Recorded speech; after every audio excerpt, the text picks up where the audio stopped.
Сегодня президент России Борис Ельцин выступил с обращением к гражданам страны. В нем, в частности, говорится: уважаемые соотечественники, на днях мне пришлось принять нелегкое решение. Подписан указ о введении чрезвычайного положения на территории Северо-Осетинской ССР и Ингушской Республики. На территории Северо-Осетинской ССР, а также на территории Ингушской Республики со 2 ноября сроком на 1 месяц вводится чрезвычайное положение. В соответствии с законом Российской Федерации о чрезвычайном положении на этот период в качестве особой формы управления вводится временная администрация. Главой администрации назначен заместитель председателя правительства Хижа Георгий Степанович.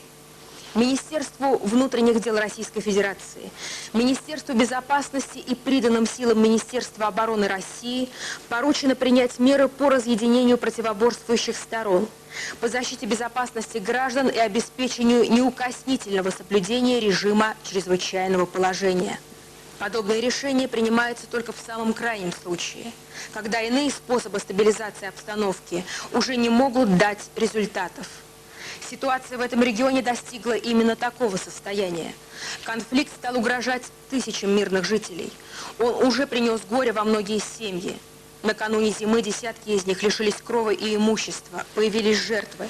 Создалась реальная угроза блокирования местных органов власти, воцарения на значительной территории Северной Осетии анархии, произвола и ничем не ограниченного насилия. Категорически отрицаю заявление о том, что происходящее в регионе – это столкновение ингушского и осетинского народов. Конфликт спровоцирован воинствующими националистами, а народам отведена роль заложников в их кровавых планах. Убежден, они пошли на это не для того, чтобы найти справедливое решение сложнейшей территориальной проблемы, оставленной нам в наследие сталинской эпохой. Путь слепого вооруженного противоборства ведет в тупик, еще туже затягивает узел острейших межнациональных противоречий. Людей пытаются втянуть в гигантскую авантюру. Рассчитывают на то, что братоубийственный конфликт пойдет вширь, перекинется на соседние республики Северного Кавказа, что в его орбиту удастся вовлечь весь юг России. Этого допустить нельзя. Как всенародно избранный президент, давший клятву на верность народу и государству, со всей решительностью и ответственностью заявляю: преступным замыслам и действиям будет положен конец. Очаг кровопролития на российской земле будет погашен. Право граждан на жизнь и мир будет восстановлено. Территориальный спор между двумя республиками имеет только один путь решения. Это мирные переговоры, на которых представлены интересы всех заинтересованных сторон. На этой земле издавна жили представители разных народов. Ненависть между ними сделает несчастными всех. Считал и считаю, что в сложившейся обстановке главное во что бы то ни стало остановить противоборство и прекратить кровопролитие. Сейчас принимаются чрезвычайные меры, чтобы достичь этой цели, обеспечить возвращение людей к нормальной жизни, развести противоборствующие стороны, перейти с языка пуль и снарядов на язык договоренности и контроля за их выполнением. Обращаюсь к гражданам, проживающим в зоне конфликта и вокруг нее, к ингушскому и осетинскому народам, ко всем народам России, верующим и атеистам. В этот ответственный момент всем нам нужно проявить гражданскую и патриотическую ответственность, выдержку и самообладание.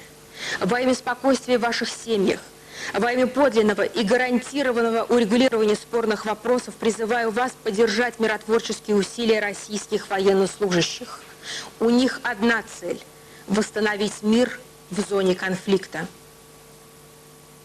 Мы передавали обращение президента России к гражданам страны в связи с введением чрезвычайного положения на территории Северо-Осетинской ССР и Ингушской Республики. В Северной Осетии сохраняется напряженная обстановка. В населенных пунктах разрушены и сожжены жилые дома.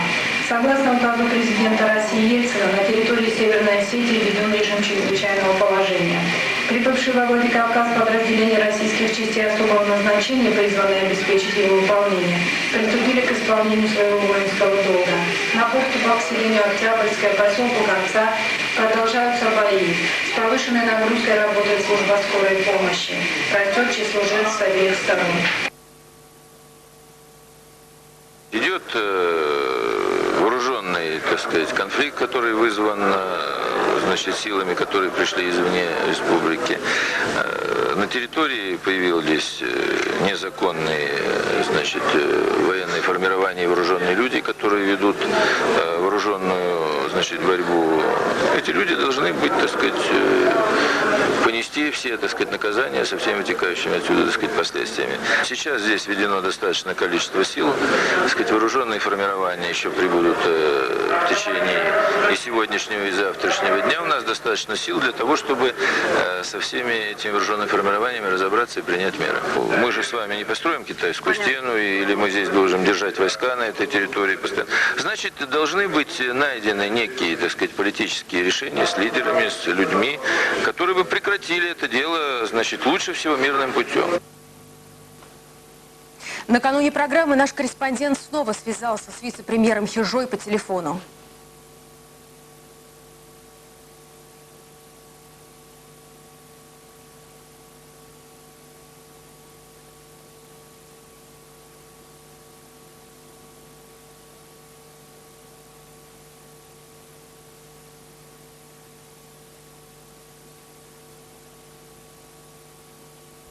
И вот второй день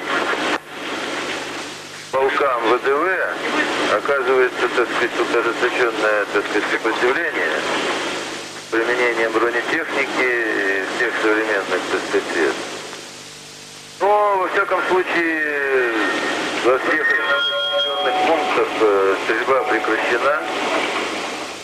И я думаю, что ситуация в этом плане разряжается. Как заявляет командование ВДВ, значит, в боях с полком ВДВ принимали участие и чеченские группировки. Удалось разъединить эти силы? Ну, в данном случае, так сказать, уже в соприкосновении находятся наши части. То есть, что сейчас продолжается стрельба и перестрелка, да? Да. Согласно распоряжению исполняющего обязанности председателя правительства России Егора Гайдара, из Москвы в Северную Осетию вылетел спецсамолет, на борту которого российские врачи и необходимые медикаменты.